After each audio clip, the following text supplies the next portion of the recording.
Thank you.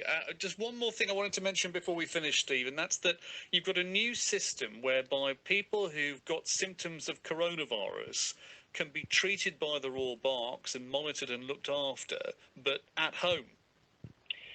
Yes, that's right. This has come from a clinical relationship between a number of our doctors, Dr. Andy Walden and Dr. Joe Noonan, who have got colleagues in a Italian city called Brescia.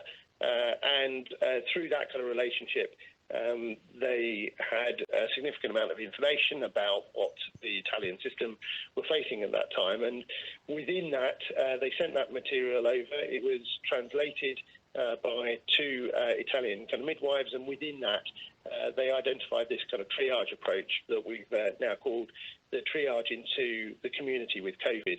And that allows us to identify those patients who may well be at higher risk of getting more significant symptoms around COVID, but also allows us to monitor them in their own home, in the community, by sending them home with this device called a pulse oximeter, which monitors the amount of oxygen in the patient's blood, and then allows us to every day keep in touch with them and bring them back into hospital if we need to, which is kind of really allowing us to keep people at home, but keep them home safely during this kind of period, and to monitor them in terms of their condition if we need to. So it's a real piece of innovation that's available to the community here in kind of Berkshire because of the work of the team.